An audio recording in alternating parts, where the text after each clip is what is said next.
All right, Exodus chapter 16 and 17. Better? Good, I'm getting thumbs up. Awesome. All right, so we'll be there. So we'll start in the last few verses of Exodus 15, and we'll do a little bit more Bible flipping today than normal, I think.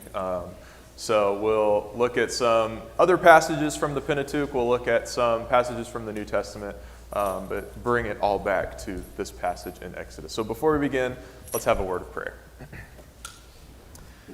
Dear Heavenly Father, we thank you for this day of life that you've blessed us with, this opportunity that we have in the middle of the week to put aside all the cares of the world, all of our busy and hectic schedules, and just to come together and to clear our minds and focus on you and to dive in deep to your word, Father, and to study a little bit more about the things that you have chosen to reveal to us about you and your glory and your people and their history, Father. We pray that we will be able to glean something new and be able to learn a little bit more about you to draw closer to you, Father. We pray all these things in Christ's name. Amen.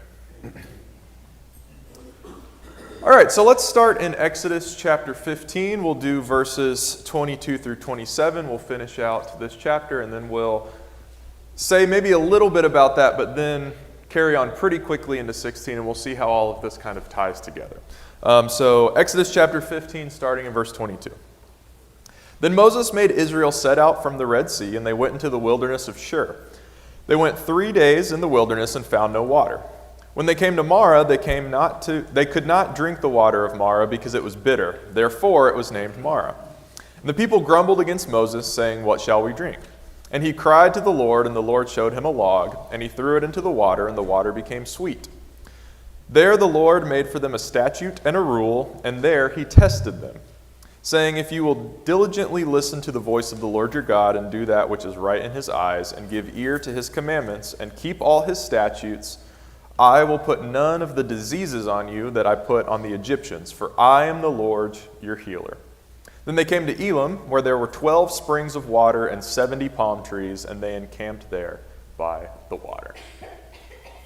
So in chapter 16, we're going to see how God provides food for them. But before that, we're going to see how he provides water for them. And that's going to be a recurring theme throughout tonight's class. So sort of keep that in mind. We talked on Sunday about all of the miraculous things that God did for the Israelites bringing them out of Egypt. We reviewed a little bit the plagues, and then we talked about how there was the massive, extraordinary pillar of cloud and pillar of fire that led them out of Egypt. We talked about how there was the Red Sea and it parting, and then we mentioned how quickly they would forget about those things, or how quickly it would be that they would start complaining and start grumbling again. And that's what we're seeing here in this passage.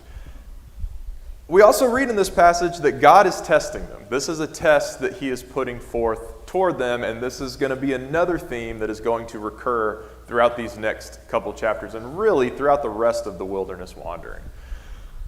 And so the first thing that God's going to do in this test is show them what it would be like without him. And he does that in a couple ways that I find very interesting as we sort of kick off this wilderness wandering, this time that they are going to be spending in the wilderness, even though at this point nobody really knows that it's going to be for 40 years. So the first thing is that they're not going to have water. And we read that they're not going to have water for 3 days. Why is that important? The 3 days. What happens after 3 days with no water? You die, right? And so it's going to be important that they know, okay, this is essentially as long as they can go without water, God's going to make them go without water. And then he does something very interesting here. He threatens them with plagues. And I don't know about you, this is just the way that I think about it a lot, is when I think of the plagues of Egypt, I think of the bad guys are getting their due, right? The Egyptians are getting all the plagues on them. And after the third plague, right, he sort of separates Goshen and the Israelites are protected. So I always think of the plagues as something reserved for the bad guys, right? The villains, the Egyptians. Here, he's saying, look, if you're not going to obey me, you are the bad guys. You are the ones who are going to be punished. You are the ones who are going to incur the wrath of these plagues. And so he's showing them the only reason that you as a people are different than the Egyptians is because I have chosen you and I am with you. He's like, if you're not going to follow me, if you're not going to obey me, then you're no different than the Egyptians. You're going to follow the same punishments that they did.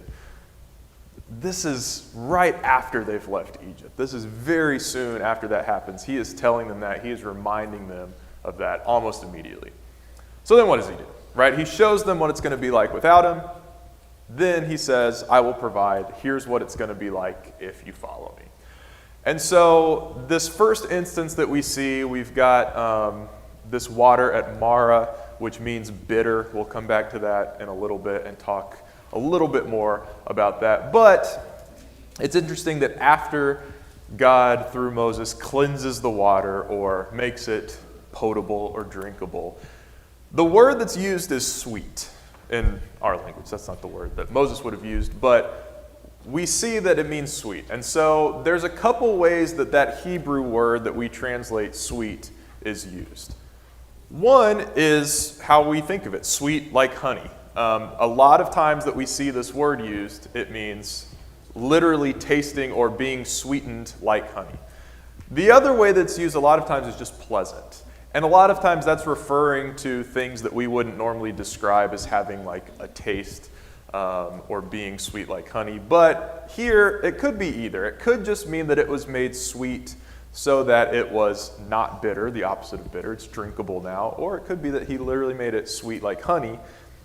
It's interesting if we take that second interpretation, especially as we go through the rest of these couple chapters and see all of the things that God is providing for them.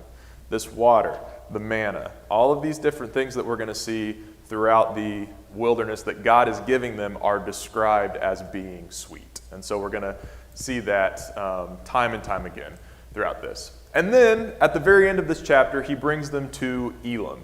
And at Elim, it says there is water aplenty, and it says that there are 70 palm trees. And we may be like, cool. Who cares? Like, we have 70 palm trees just driving down the road, right?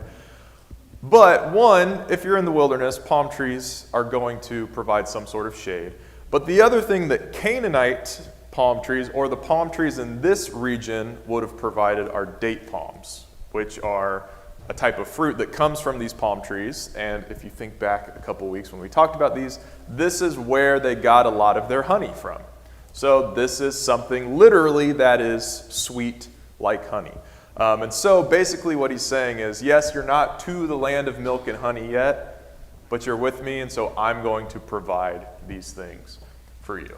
All right, let's go on to Exodus 16. We're going to read a couple verses here, and then we're going to make a couple points, and then I'll sort of open up questions for all of this.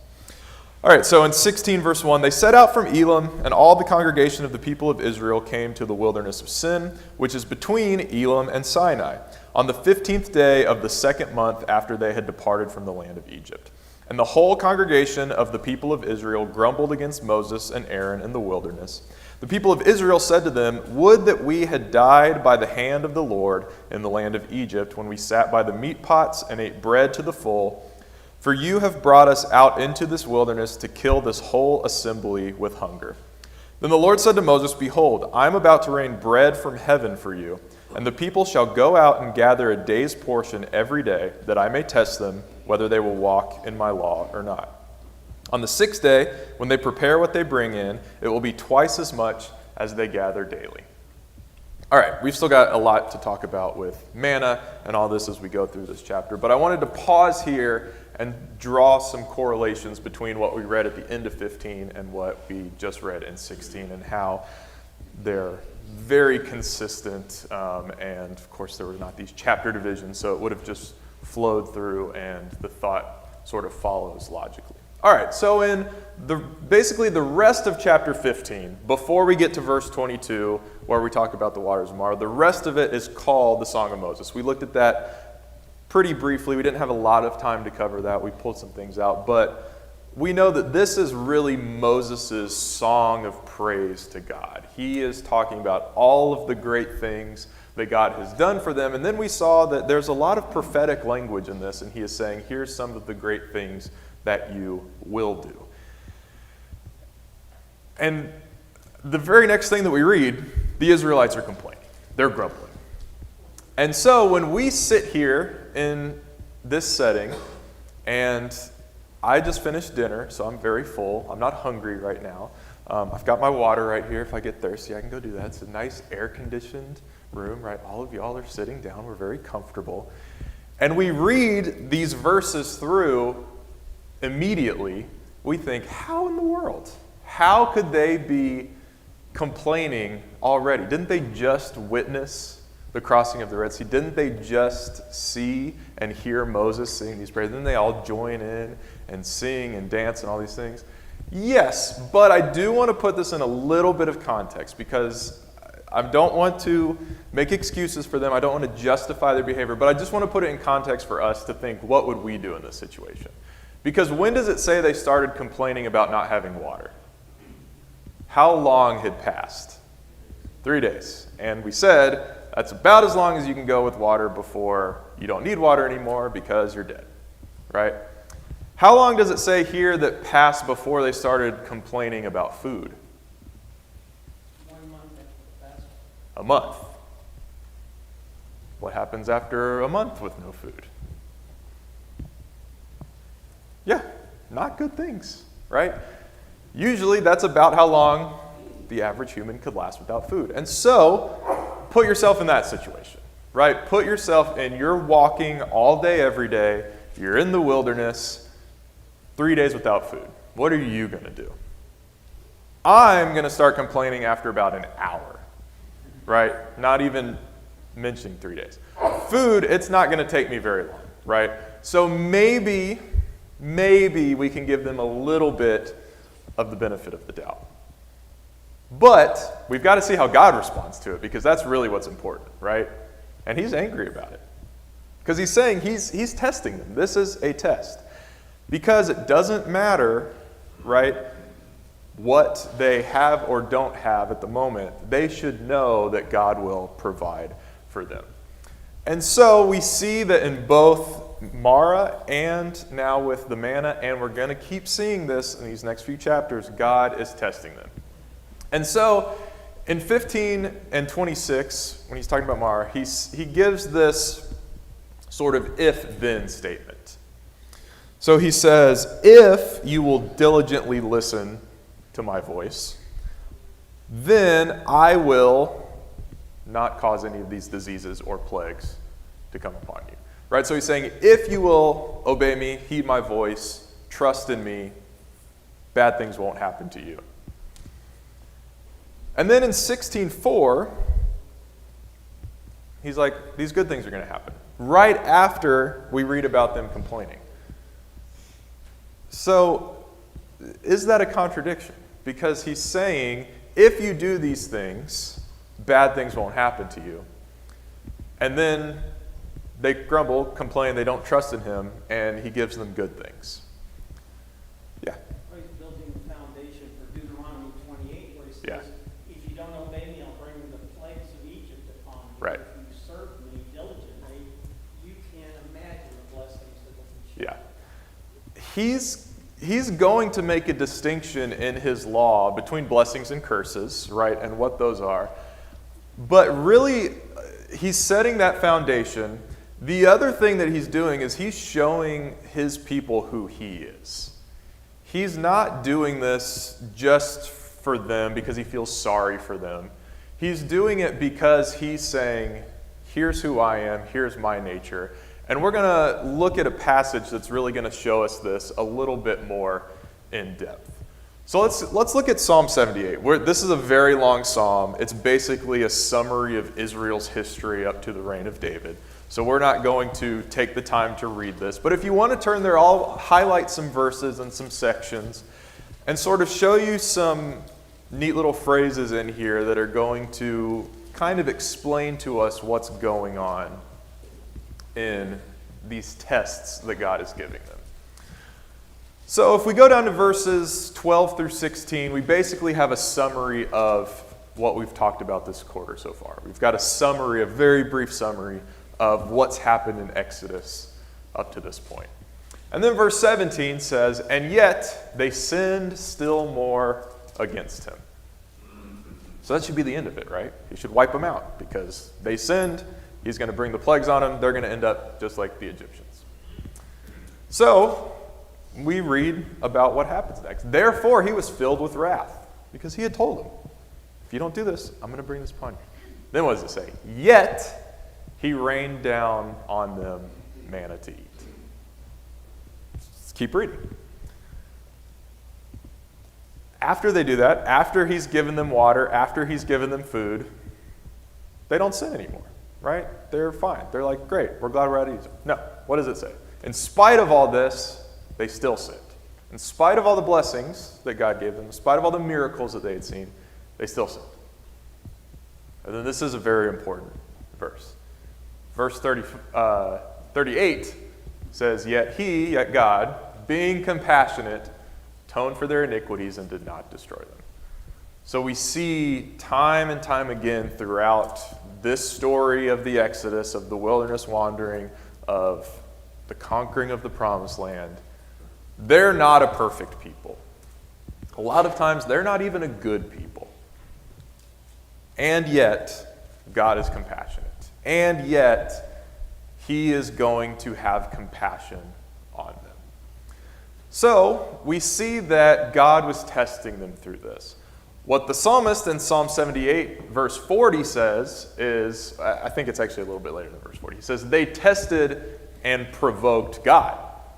So the things that they are doing are actually testing God's patience with them, or provoking God to wrath. Why are they doing this? Because they did not remember his power. Again, we often like to say, if we could just have seen it, we would never forget, right? But they were people just like us. They did see it, and they forgot when their suffering became, to them, unbearable. And then the psalm ends with this verse, right? Verse 72 says, with upright heart he shepherded them and guided them with his skillful hand. Now, this is not talking about God in the context of the psalm. This is talking about King David. But how apt is this description for God as we're looking at the Exodus and the wilderness wandering? Despite everything that they were putting him through, they were testing him, they were provoking him to wrath. With upright heart, he shepherded them and guided them with his skillful hand. And that's going to be the thing that we keep coming back to, his compassion, his upright heart, and how he is going to be shepherding them. All right, before we move on, questions or comments about that? Yes, Steve? I promise don't slow down. All right, we'll see. It's a long. Look, go for it. They reminisce about what they left behind the month before. Mm-hmm. And I think that if we're not careful, we do the same thing. Because if you look at Deuteronomy 4:20, 1 Kings 8:51, Jeremiah 11:4, Moses, Solomon, and Jeremiah speaking the word of God says, God brought you out of Egypt, out of the iron furnace. Mm-hmm. I worked in a foundry. That is a picture of extreme toil, heat, discomfort, you name it. And I think sometimes we forget what we came out of. Mm-hmm. Paul says that he delivered us from the domain of darkness into the kingdom of the Son of his love. I think sometimes we don't see where we were spiritually and what God did for us in bringing us out of the fiery iron furnace, just like they did. God has a different perception of Egyptian bondage.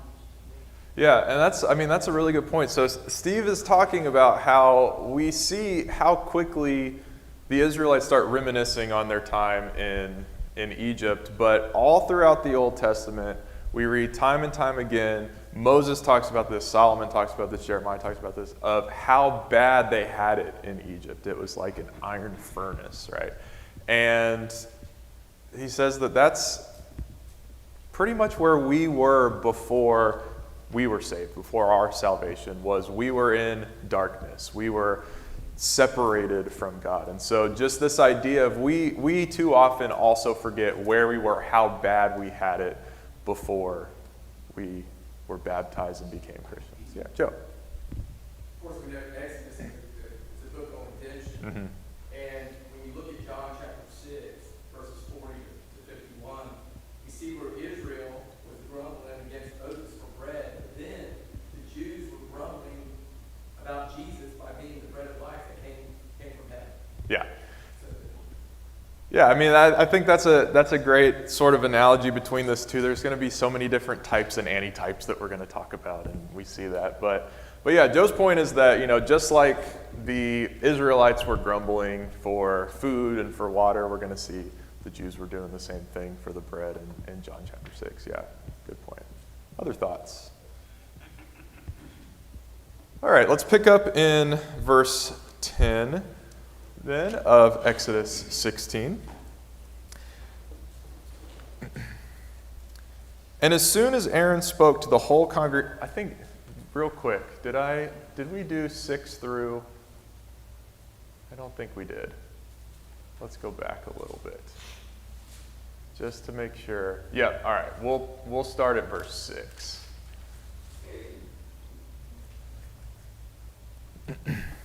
So Moses and Aaron said to all the people of Israel, "At evening you shall know that it was the Lord who brought you out of the land of Egypt. In the morning you shall see the glory of the Lord, because he has heard your grumbling against the Lord. For what are we that you grumble against us?" And Moses said, "When the Lord gives you in the evening meat to eat, and in the morning bread to the full, because the Lord has heard your grumbling that you grumble against him, what are we? Your grumbling is not against us, but against the Lord." Then Moses said to Aaron, "Say to the whole congregation of the people of Israel, 'Come near before the Lord, for he has heard your grumbling.'" And as soon as Aaron spoke to the whole congregation of the people of Israel, they looked toward the wilderness, and behold, the glory of the Lord appeared in the cloud. And the Lord said to Moses, "I have heard the grumbling of the people of Israel. Say to them, at twilight you shall eat meat, and in the morning you shall be filled with bread. Then you shall know that I am the Lord your God. In the evening quail came up and covered the camp, and in the morning dew lay around the camp. And when the dew had gone up, there was on the face of the wilderness a fine flake-like thing, fine as frost on the ground. When the people of Israel saw it, they said to one another, 'What is it?' For they did not know what it was. And Moses said to them, 'It is the bread the Lord has given you to eat.'" We'll go ahead and skip reading through these next few verses. And we're actually going to see that how God is using this as a test and some of the specifications that he gets. We'll get to that here in just a second. All right, so this is the passage that I think we're all familiar with, where God gives them manna to eat, and also there's a mention here of the quail. So let's talk about those two things. There's a lot that we can get into with this. There's a lot of parallels that we could make with the New Testament, with Jesus, with the Lord's Supper.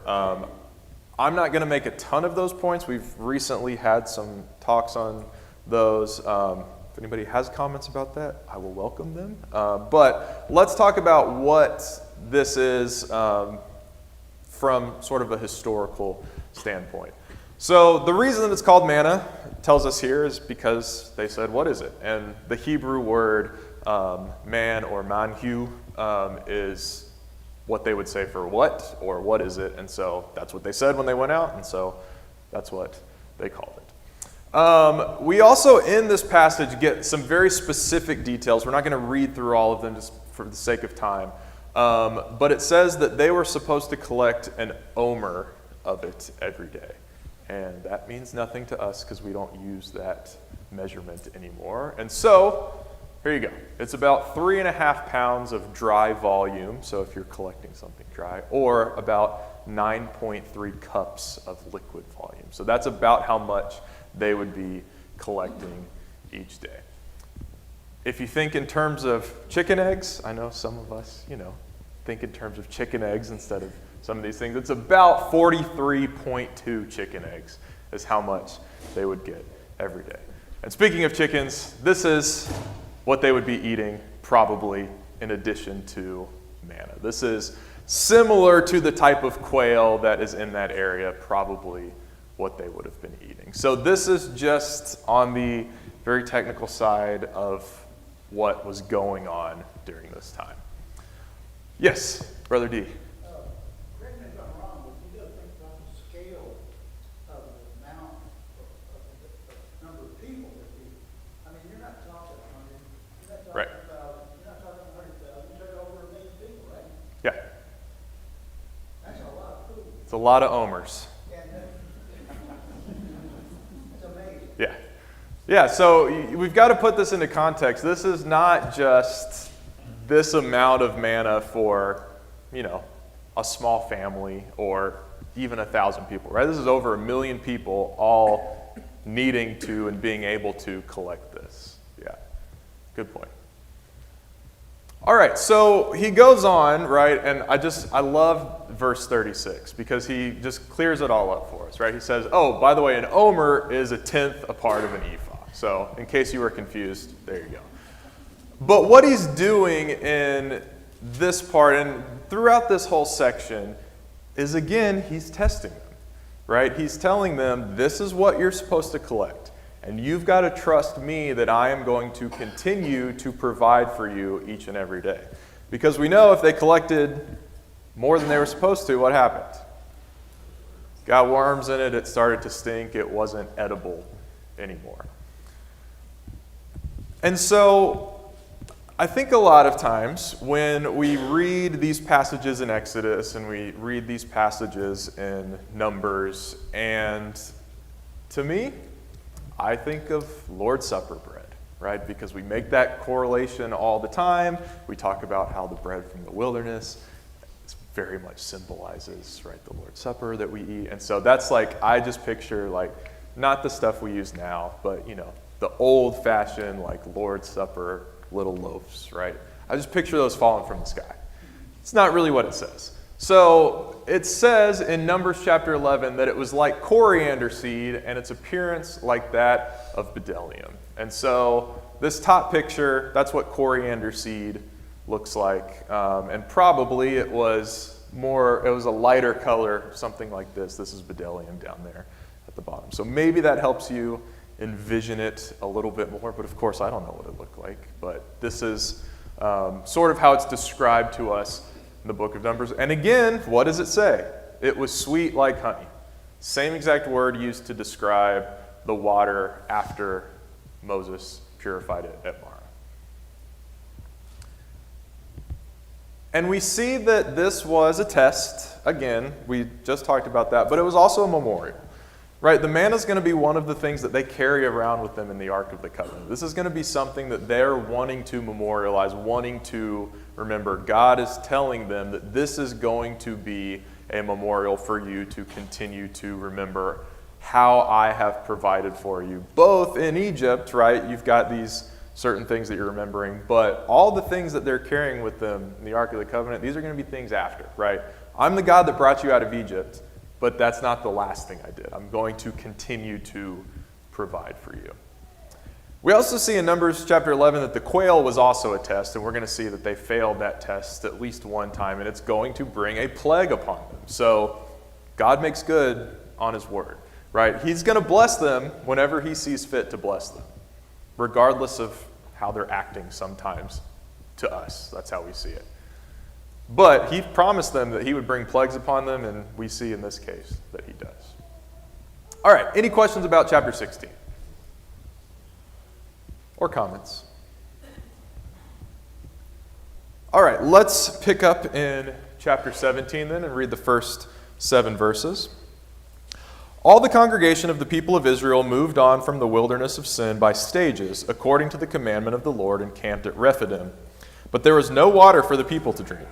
Therefore the people quarreled with Moses and said, "Give us water to drink."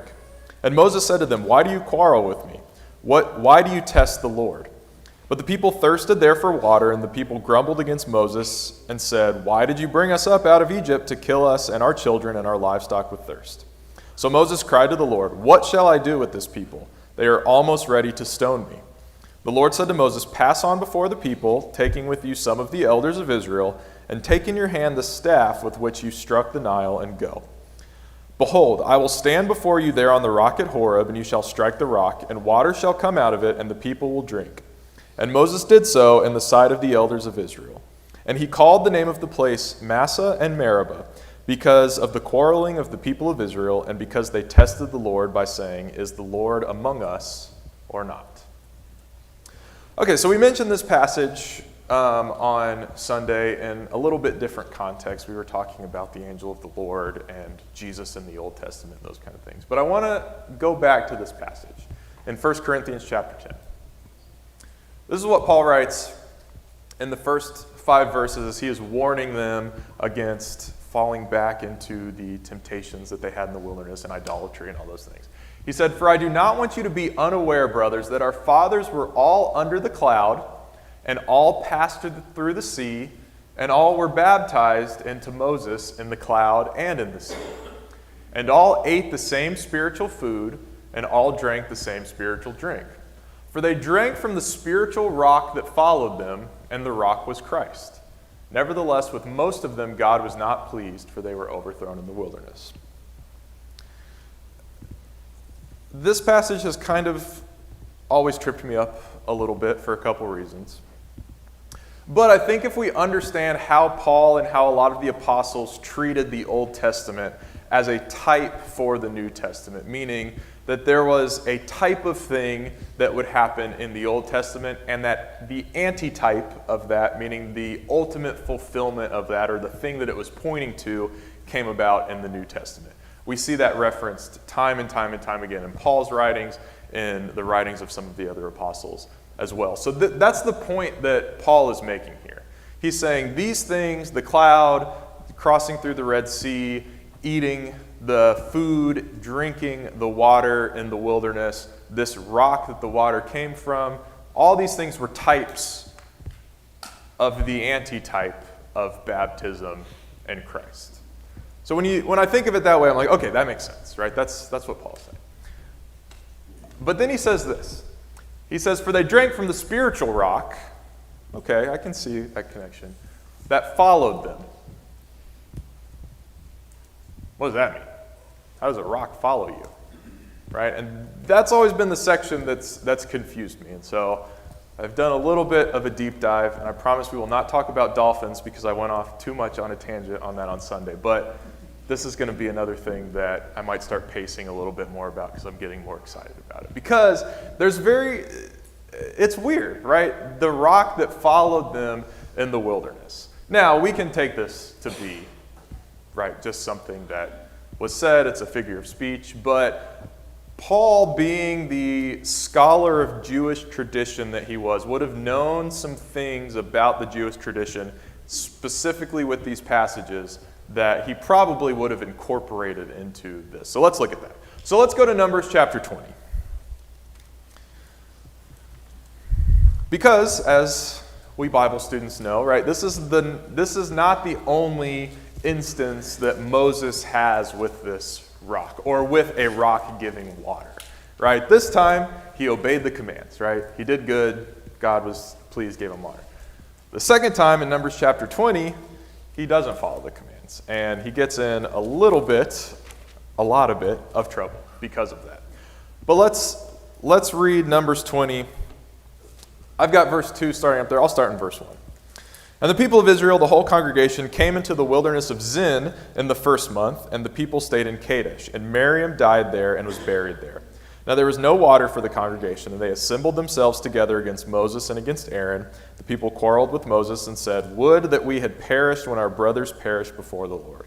Why have you brought the assembly of the Lord into the wilderness, that we should die here, both we and our cattle? And why have you made us come up out of Egypt to bring us to this evil place? It is no place for grain or figs or vines or pomegranates, and there is no water to drink.' Then Moses and Aaron went from the presence of the assembly to the entrance of the tent of meeting, fell on their faces, and the glory of the Lord appeared to them. And the Lord spoke to Moses, saying, 'Take the staff and assemble the congregation, you and Aaron your brother, and tell the rock before their eyes to yield its water. So you shall bring water out of the rock for them, and give drink to the congregation and their cattle.' And Moses took the staff from before the Lord as he commanded them. Then Moses and Aaron gathered the assembly together before the rock, and he said to them, 'Hear now, you rebels, shall we bring water for you out of this rock?' And Moses lifted up his hand and struck the rock with his staff twice, and water came out abundantly, and the congregation drank and their livestock. The Lord said to Moses and Aaron, because you did not believe in me to uphold me as holy in the eyes of the people of Israel, therefore you shall not bring this assembly into the land that I have given them. These are the waters of Meribah, where the people of Israel quarreled with the Lord, and through them he showed himself holy. Okay, so this is a different occasion, right? There's a lot of similarities in this to the passage in Exodus 17 that we just read. And because of that, there's a couple theories. And I want to talk about these because this might help us think maybe in a different way, just a little bit about this passage in 1 Corinthians 10. So the first theory that is out there is that the rocks in Exodus 17 and Exodus 20, two separate rocks, right? Two totally different occasions. But we read that both of them were called Meribah, right? And so if we read that, we could think this is the same place, right? This theory says that they're different places, but they were called the same thing because at both of these places the people quarreled with the Lord. So that's one theory. There's another theory that says this is actually the same rock. So in Exodus 17 and in Numbers 20, theoretically, I mean, we can, if we're tracing the timeline correctly, several years have passed. This may even be very near the end of the wilderness wandering, because Moses is going to lead them up until he can't anymore, and so this may be very near the end. And so one way that people theorize about this is they actually returned to Meribah, the first place, near the end of the wandering. Maybe. It seems very out of the way to do that. But, you know, usually when we draw these maps, we just kind of do this for the wilderness wandering. So maybe they ended up back there. It's a possibility. Same rock. The reason that some people say that is because if you look in, let's go to verse 8 of Numbers 20. This is what God says to Moses. They're complaining about it. He says, take the staff, assemble the congregation, you and Aaron, and tell the rock before their eyes. Well, what rock? Right? He doesn't say, okay, you're going to go, like he does in Exodus 17. He says, okay, you're going to go here, and there's going to be this rock, and this is what you're going to. He just says the rock, right? Go to the rock and do this. So some people think it's the same rock. He's familiar with this. He knows what is happening.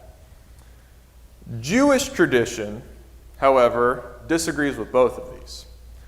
Jewish tradition says that the rock was actually something that traveled with the Israelites. So pre-Babylonian Jewish traditions, Jewish rabbis, had a tradition that the rock that is mentioned here, probably the same rock that they found in Exodus chapter 17, was something that either they carried with them or that actually followed them through the wilderness and provided water for them. Part of that, they say, is because we read about God providing food for them, so why could he not provide water for them, right? And so this is a way to do that. Now, I always really, really want to be careful about saying, yeah, this could happen, because the Old Testament does not tell us. We do not have any reference to a rock following them in the wilderness until we get to the New Testament. And then Paul talks about it, right? And Paul would have known this Jewish tradition because it predates him by a lot. And so there's this idea that the Jews had in their tradition that through the wandering in the wilderness, not only was God consistently providing them with food in the form of manna and quail, but also that they were carrying essentially this big cistern, this big rock with them that God would continue to fill up with water. Now, maybe that happened, maybe it didn't. But Paul's point is that's what Jesus is. Jesus is this rock, this cistern that is going to continually bring us sustenance, life, spiritual drink. And Jesus himself makes reference to him providing living water, right? And that's the same idea that the Jews had with this tradition, was there was this living water in this rock that followed them in the wilderness. And so Paul is saying, That's what Jesus is to you guys. Jesus is this rock that's following you through the wilderness. He is what's providing you the living water. So I don't know if that's what happened or not, but that's what Paul is getting them to think about because they would have known that. Okay? All right, we will pick up there on Sunday. I will not be teaching on Sunday. I do know that. Yeah, Steve. That was the first. The Paul's whole point, and to your point as well, is they were baptized. They ate and drank spiritually, just like we did. Christ was with them. I'm baptized. I eat and drink spiritual drink.